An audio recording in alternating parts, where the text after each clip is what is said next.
बच्चों, आज fourth lesson गतिमान आवेश एवं चुंबकत्व, मूविंग चार्जेस एंड मैग्नेटिज्म के न्यूमेरिकल स्टार्ट कराते हैं।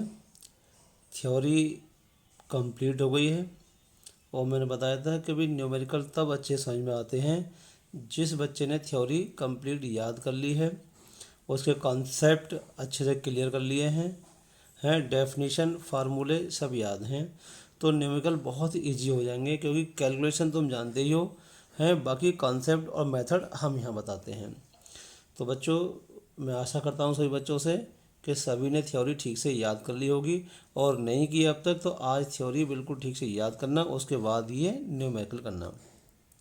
तो मैं 12th फिजिक्स एनसीईआरटी बुक्स से न्यूमेरिकल कराता हूँ बच्चों, और ये न्यूमेरिकल मैं यहाँ लिखूँगा नहीं क्योंकि एनसीईआरटी की बुक सभी के पास अवेलेबल होगी, तो क्वेश्चन को मैं बुक से ही रीड करता हूँ और फिर यहाँ सॉल्यूशन कराता हूँ। ठीक है बच्चों, तो देखिए ये फोर्थ लेसन है गतिमान आवेश एवं चुंबकत्व का, और न्यूमेरिकल स्टार्ट करते हैं बच्चों। न्यूमेरिकल्स और फर्स्ट न्यूमेरिकल है, और बल्कि मैं देखो इस बुक से आपके सामने पढ़ भी रहा हूँ। हाँ, ये एनसीईआरटी की बुक है। तो यह तार की एक वृत्ताकार कुंडली में 100 फेरे हैं, प्रत्येक की त्रिज्या 8 सेंटीमीटर है और इनमें 0.4 एम्पियर विद्युत धारा प्रवाहित हो रही है। कुंडली के केंद्र पर चुंबकीय क्षेत्र का परिमाण क्या है? तो बच्चों, कुंडली के केंद्र पर चुंबकीय क्षेत्र का मान पूछा है। हमने दो डेरिवेशन कराए हैं। एक, कुंडली के केंद्र पर चुंबकीय क्षेत्र का मान क्या होता है, उसके लिए फार्मूला ड्राइव किया है। एक, कुंडली की अक्ष के अनुदिश चुंबकीय क्षेत्र का मान क्या होता है, वो भी फार्मूला ड्राइव किया है। तो दोनों फार्मूले ड्राइव किए हुए हैं। तो बच्चों, अगर थ्योरी जिस बच्चे ने याद कर ली है तो उसे फार्मूला ये याद होना चाहिए होगा कि कुंडली के केंद्र पर चुंबकीय क्षेत्र।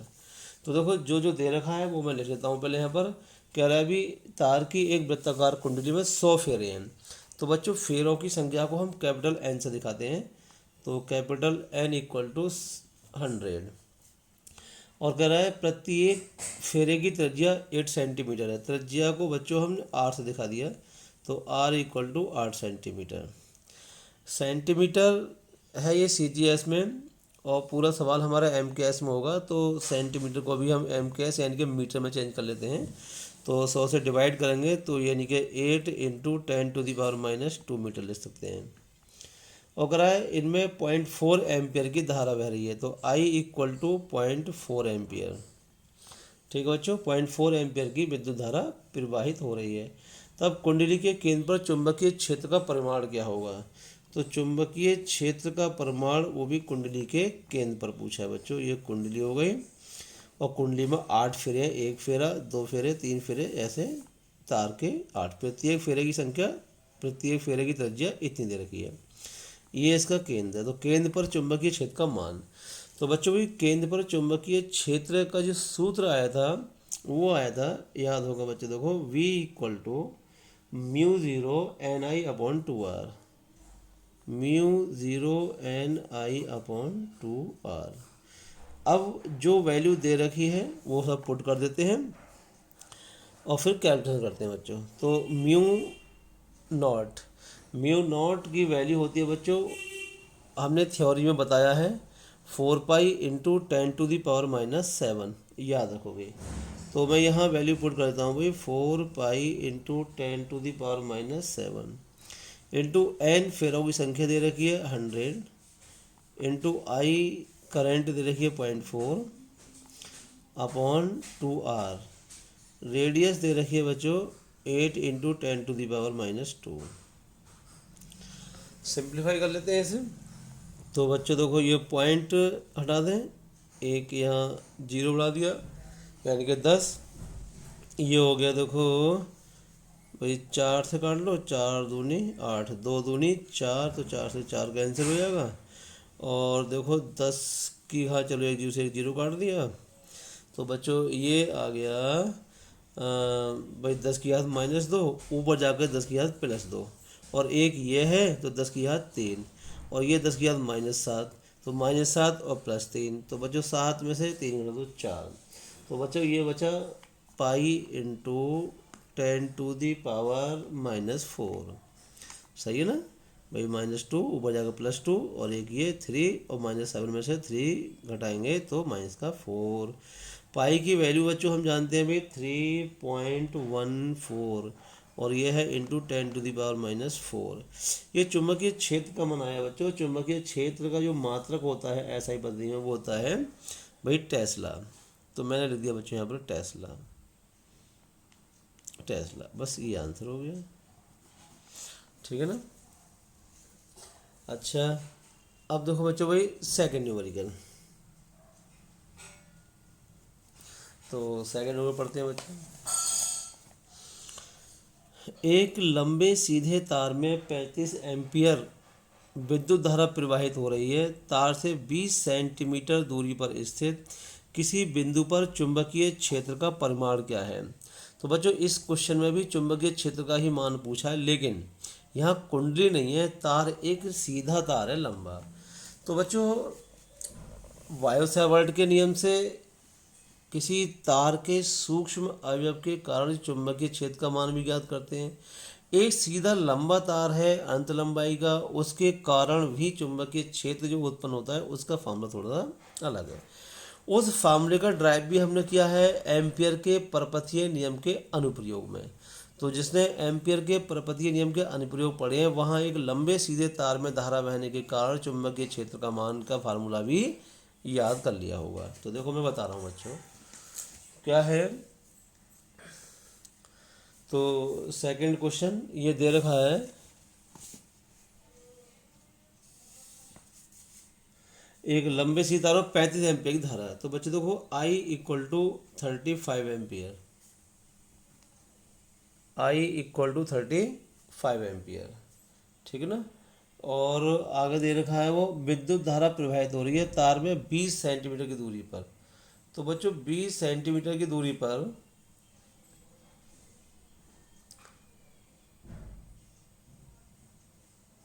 तो R = हो गया 20 सेंटीमीटर। ठीक है बच्चों। और दूरी पर स्थित किसी बिंदु पर चुंबकीय क्षेत्र का मान, तो B पूछा है यहाँ पर, B क्वेश्चन मार्क। लेकिन यहाँ भी बच्चे देखो भाई I = 35 एम्पियर यानी कि MKS में, R = 20 सेंटीमीटर ये CGS में। तो इसे MKS में बनाने के लिए भी सेंटीमीटर को यानी कि मीटर में चेंज करेंगे, 100 से डिवाइड करेंगे तो 100 से भाग कर दो यानी कि 0.2 मीटर, 0.2 मीटर। ठीक है ना। तो अब बच्चों लंबे सीधे तार के कारण जो फार्मूला आया था चुंबकीय क्षेत्र का, V = μ0/2π इंटू I/R या μ0I/2πr लिख दो। ठीक है ना। तो याद करने का तरीका है, कैसे याद कर लो। तो बच्चों जब भी लंबे सीधे तार के कारण उसके निकट किसी बिंदु पर चुंबकीय क्षेत्र का मान पूछेगा तो ये फार्मूला। ठीक है। तो देखिए बच्चों यहाँ μ0 की वैल्यू हमने बताया था भाई कि 4π × 10⁻⁻7। तो μ0/2π, तो भाई 2π या μ0 का मान लगा दो।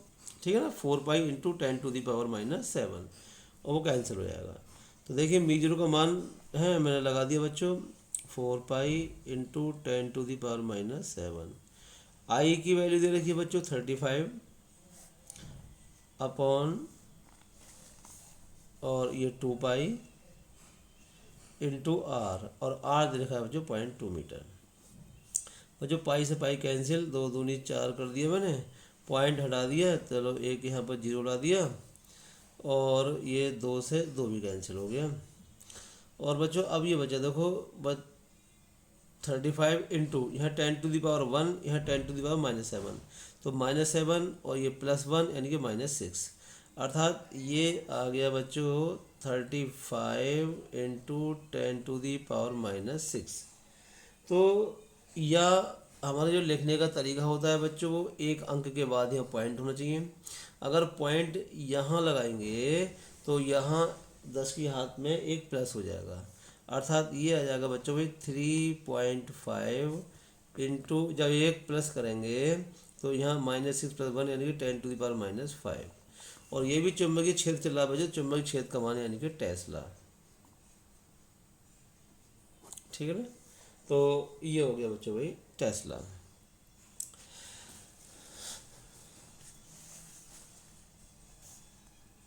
सेकंड क्वेश्चन हो गया बच्चों। अब देखिए थर्ड क्वेश्चन। तो बच्चों भाई थर्ड क्वेश्चन पढ़ते हैं। क्षैतिज तल में रखे एक लंबे सीधे तार में 50 एम्पियर विद्युत धारा उत्तर से दक्षिण की ओर प्रवाहित हो रही है। तार के पूर्व में 2.5 मीटर दूरी पर स्थित किसी बिंदु पर चुंबकीय क्षेत्र बी को परिमाण और उसकी दिशा ज्ञात कीजिए। बच्चों बात समझ में आ गई भाई। क्षैतिज तल में एक लंबा सीधा तार रखा है जिसमें 50 एम्पियर की धारा बह रही है। तो देखिए, तो 50 एम्पियर की धारा यानी कि अभी I = 50 एम्पियर। ठीक है ना। देखिए बच्चों भाई, और आगे कह रहा है ये 50 एम्पियर की विद्युत धारा उत्तर से दक्षिण की ओर। बच्चों मैं इसका फिगर बनाता हूँ। देखो, हम किसी भी कागज़ के तल में जो दिशाएं लेते हैं वो देखो हम पहले बता चुके हैं बच्चों, फर्स्ट ईयर में वेक्टर वाले चैप्टर में। ये हमेशा ऊपर की ओर उत्तर यानी कि नॉर्थ, तो नॉर्थ के ठीक विपरीत जो होता है वो साउथ यानी कि दक्षिण, और राइट में बच्चों पूर्व यानी कि ईस्ट, और इसके ठीक अपोजिट में होगा भी वेस्ट यानी कि पश्चिम। तो ऊपर हो गया उत्तर दक्षिण और ये पूरा पश्चिम। तो बच्चों एक ये तार है लंबा सीधा और इसमें 50 एम्पियर की धारा बह रही है और डायरेक्शन है इसकी उत्तर से दक्षिण की ओर। तो बच्चों देखो, उत्तर से दक्षिण की ओर, नॉर्थ से साउथ की ओर मैंने ये एरो लगा दिया। देखो ये, तो ये जो आई यहाँ पर धारा बह रही है ये उत्तर से दक्षिण की ओर। ठीक है बच्चों। अब देखिए आगे कह रहा है वो तार के पूर्व में 2.5 मीटर दूरी पर स्थित किसी बिंदु पर। तो वो पूर्व, ये तार है, तार के पूर्व का मतलब तार से पूर्व की इधर चलेंगे। तो मान लीजिए चलो यहाँ कोई ये बिंदु है ये P, और इस तार से ये 2.5 मीटर की दूरी पर है। ये 2.5 मीटर की दूरी पर बच्चों। तो तार से 2.5 मीटर की दूरी पर पूरब की ओर कोई बिंदु हो, वहाँ हमें चुंबकीय क्षेत्र का मान ज्ञात करना है और दिशा भी ज्ञात करनी है। तो पहले तो बच्चों हम इसका चुंबकीय क्षेत्र का परिमाण ज्ञात करते हैं, दिशा के लिए आगे बताते हैं तो कैसे। तो अब यहाँ दूरी हो गई 2.5, तो R = हो गया 2.5 मीटर। ठीक है बच्चों। तो अब देखिए भाई, एक लंबे सीधे तार के कारण चुंबकीय क्षेत्र का मान, तो फार्मूला तो वही है लंबे सीधे तार के कारण निकट किसी बिंदु पर चुंबकीय क्षेत्र V = μ0I/2πr। ठीक है। तो जो B = μ0 की वैल्यू 4π × 10⁻⁻7 और I है देखो 50 एम्पियर, और R की वैल्यू बच्चों एम के एस में दे रखी है मीटर में। तो देखिए अच्छी बात है ये, तो 2.5। ठीक है ना। और ये पॉइंट्स हटाऊंगा भाई, एक के बाद पॉइंट है तो एक 0 बढ़ा दिया, और देखो ये हो जाएगा 25 दूनी 50। और यहाँ आ गया बच्चों B = अच्छा ये 4π और नीचे ये 2π रह गया बच्चों। 2R की वैल्यू लगा दी, 2π लिखने से रह गया 2π। ठीक है ना। तो देखो पाई से पाई कैंसिल और 2 दूनी 4। तो अब बच्चों ये आंसर आ गया हमारा, देखो 2 दूनी 4 और 4 गुणा 10⁻⁻6, क्योंकि 10⁻⁻7 और ये +1 तो ये हो गया -6, -7 + 1 10⁻⁻6 टेस्ला। तो बच्चों भाई इतने टेस्ला ये चुंबकीय क्षेत्र का परिमाण आ गया। लेकिन इस क्वेश्चन में उसने चुंबकीय क्षेत्र के परिमाण के साथ साथ उसकी दिशा भी पूछी है कि चुंबकीय क्षेत्र किस डायरेक्शन में उत्पन्न हो रहा है। तो बच्चों दिशा के लिए हम पहले नियम बता चुके हैं, एक तो दाएं हाथ की हथेली का नियम नंबर 1 और एक पेच का नियम। तो मैं यहाँ देखो दाएं हाथ की हथेली का नियम नंबर 1 अप्लाई करता हूँ बच्चों, और याद होना चाहिए तुम्हें क्योंकि हम पहले इस थ्योरी में बता चुके हैं। फिर भी देखो मैं तुम्हें रिपीट करता हूँ इसे, दाएं हाथ की हथेली का नियम नंबर 1। बच्चों चुंबकीय क्षेत्र की दिशा देखने के लिए दाएं हाथ की हथेली के नियम नंबर 1 में हम दाएं हाथ को बिल्कुल सीधा फैलाते हैं ऐसे, यानी कि उंगलियां और अंगूठा एक दूसरे के लंबवत रहें। तब अंगूठा धारा की दिशा में रखें, यानी कि अंगूठा धारा की दिशा में हो, और उंगलियां उस बिंदु की ओर संकेत करें जिस बिंदु पर चुंबकीय क्षेत्र का मान ज्ञात करना होता है। इतना करने के बाद जब हथेली जिस दिशा में आएगी तो हथेली की लंबवत दिशा जो होगी, ये लंबवत दिशा हथेली की लंबवत, तो हथेली की लंबवत दिशा चुंबकीय क्षेत्र की दिशा को व्यक्त करती है। तो देखो यहाँ पर बच्चों इस फिगर में दिखाते हैं, यहाँ चुंबकीय क्षेत्र को विद्युत धारा से नीचे की ओर है, यानी कि नॉर्थ से साउथ की ओर। तो हमारे अनुसार देखो भाई एन से एस की ओर, यानी उत्तर से दक्षिण की ओर। तो अंगूठा धारा दिशा में, यानी कि भाई ये नॉर्थ से साउथ की ओर हो गया देखो ऐसे। लेकिन उंगलियां उधर हों जिधर बिंदु पर चुंबकीय क्षेत्र ज्ञात करना है। चुंबकीय क्षेत्र यहाँ 2.5 मीटर दूर इस बिंदु पर ज्ञात करना है, तो उंगलियां उस बिंदु की ओर। तो उंगलियां इधर करेंगे ऐसे, तो भाई अंगूठा इस दिशा में आ रहा है, लेकिन धारा किधर है, एन से एस की ओर। तो देखो बच्चों अंगूठा घुमा के मैंने ऐसे कर दिया, और देखो उंगलियां ऐसे हो गई इस बिंदु की ओर, ठीक है नहीं, तो उंगलियां इस बिंदु की ओर हो गई, अंगूठा धारा की दिशा में हो गया। तो हथेली क्या आ गई, हथेली के लंबवत ऊपर की दिशा आई है, हथेली के लंबवत जो दिशा आई वो ऊपर की ओर आ गई, यानी चुंबकीय क्षेत्र का मान यहाँ पर ऊर्ध्वाधर ऊपर की ओर होगा। तो मैं लिख देता हूँ बच्चों यहाँ पर ये इतने टेस्ला ऊर्ध्वाधर ऊपर की ओर, ऊर्ध्वाधर ऊर्ध्वाधर ऊपर की ओर, ऊपर की बच्चों ये आंसर हो गया। तो यहाँ पर देखो चुंबकीय क्षेत्र का परिमाण भी आ गया और दिशा भी आ गई। तो दिशा ऐसे देखते हैं और एग्जाम में क्वेश्चन इस टाइप के आते हैं। तो देखो बच्चों फोर्थ क्वेश्चन,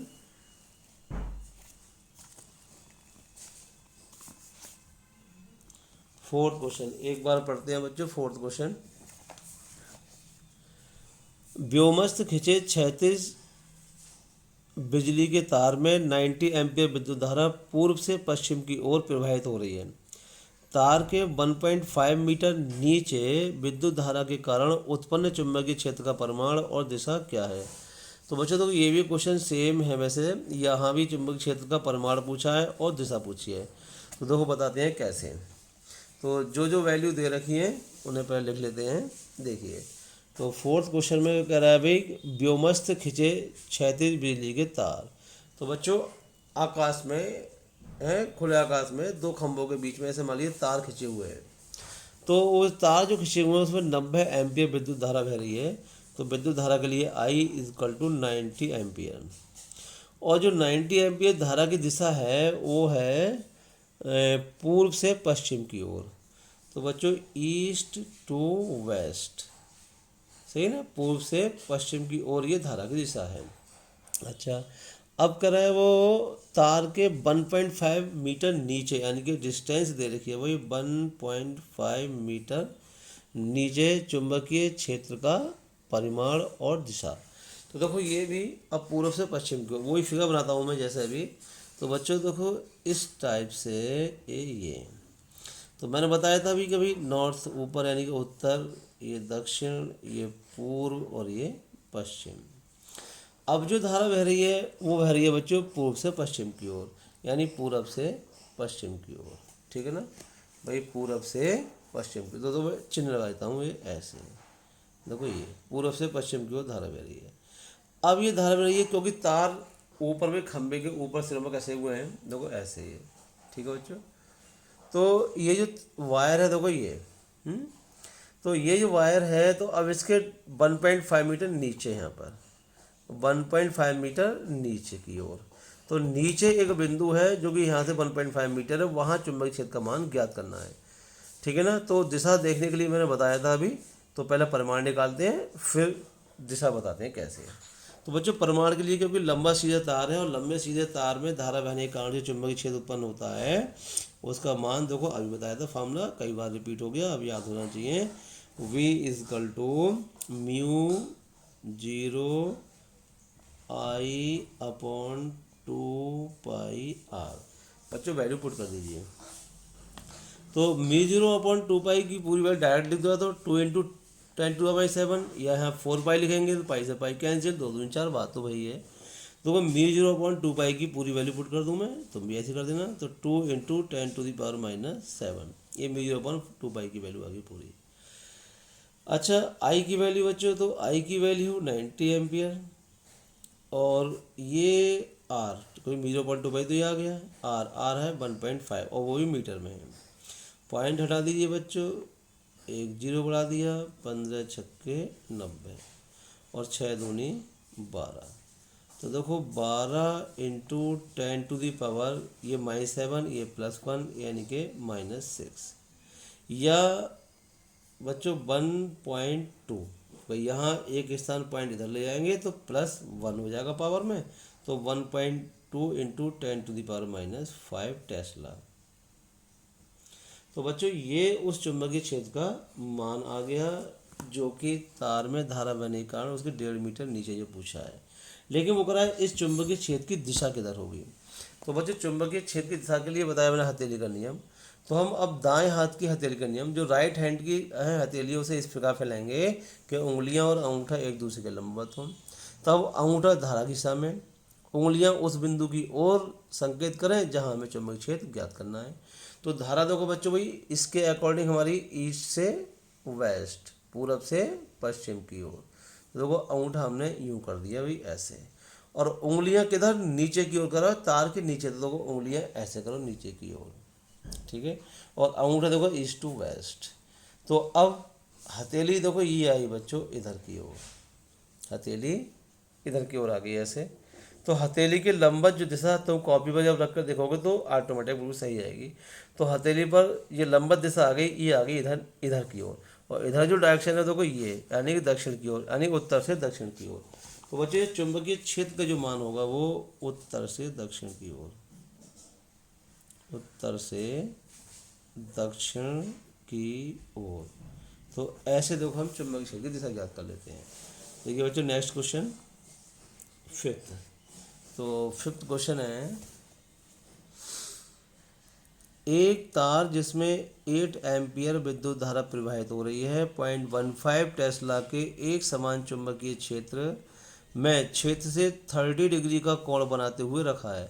इसकी एकांक लंबाई पर लगने वाले बल का परिमाण और दिशा क्या है। तो बच्चों देखो ये क्वेश्चन हुआ, अब इसने बल पूछा है। तो हम ये पहले पढ़ा चुके हैं बच्चों थ्योरी में कि कोई भी धारावाही चालक होता है, धारावाही चालक यानी कि कोई तार है इसमें धारा बह रही है, और चुंबकीय क्षेत्र में जब रखते हैं उसे, किसी तार में धारा बह रही है, धारावाही चालक हो गया। जब उस धारावाही चालक को चुंबकीय क्षेत्र में रखते हैं तो उस पर एक बल कार्य करता है जिसे हम चुंबकीय बल कहते हैं। तो उस चुंबकीय बल का मान भी पूछा है और दिशा भी पूछी है। तो बच्चों हमने उसका फार्मूला भी ड्राइव किया है, अभी कितना बल लगता है एक तार पर, चालक तार पर चुंबकीय क्षेत्र में, और उसकी दिशा किधर होती है उस दिशा के लिए भी नियम बताया है। देखो पहले हम उसका प्रमाण निकालते हैं। तो क्या क्या दे रखा है बच्चों, 8 एम्पियर विद्युत धारा। तो देखो यहाँ पर I = हो गया बच्चों 8 एम्पियर, और चुंबकीय क्षेत्र का मान दे रखा है 0.15 टेस्ला।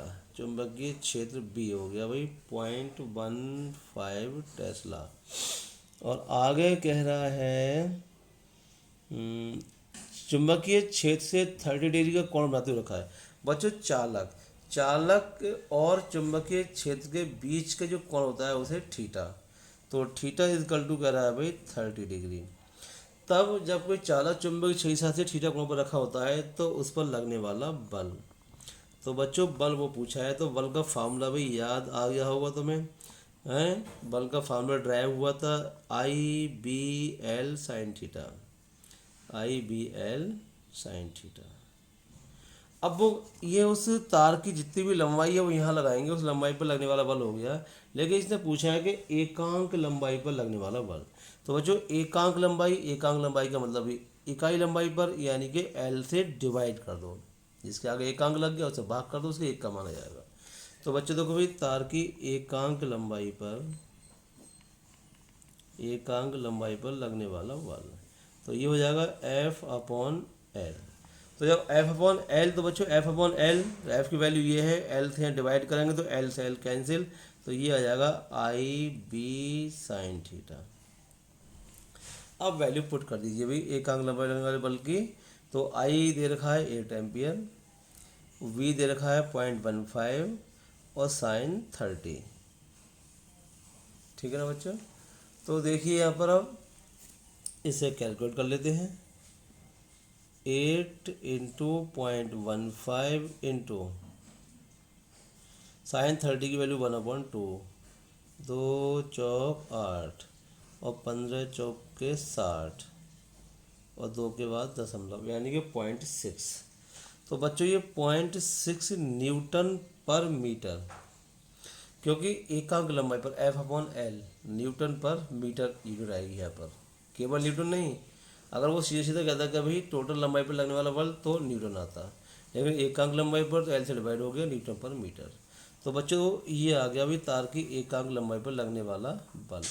लेकिन वो ये कह रहा है इस बल की डायरेक्शन किधर होगी। तो बच्चों भाई डायरेक्शन के लिए अब तो चुंबकीय बल का मान देखने के लिए हमने 2 नियम बताए थे। एक फ्लेमिंग के बाएं हाथ का नियम बताया था और एक दाएं हाथ की हथेली का नियम नंबर 2। तो देखो यहाँ फ्लेमिंग के हम लेफ्ट हैंड का रूल जो है वो बताते हैं।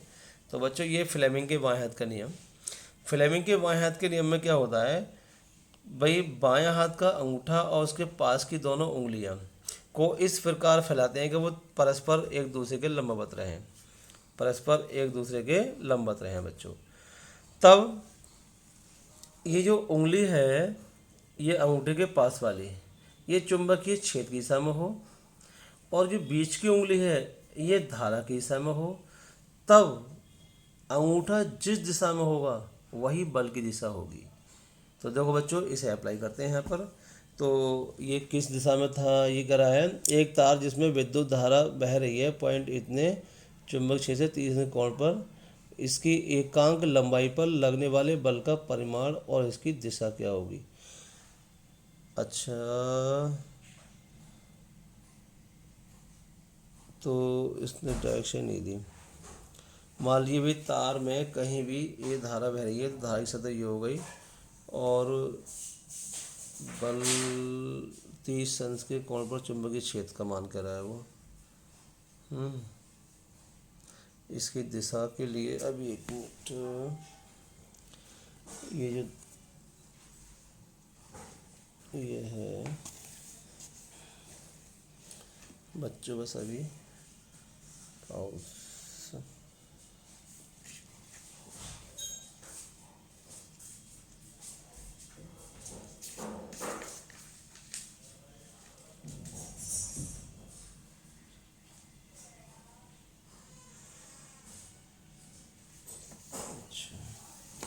तो ठीक है बच्चों, इसकी दिशा जो है वो फ्लेमिंग के बाएं हाथ के नियम से है ज्ञात हम कर सकते हैं। जैसे मैंने बताया कि भाई ये उंगली चुंबकीय क्षेत्र की दिशा में रखना और ये उंगली धारा की दिशा में, तब अंगूठा जिस दिशा में आएगा वो बल की दिशा होगी बच्चों। ठीक है, तो बच्चों आज के लिए इतना, बाकी न्यूमेरिकल कल कराते हैं।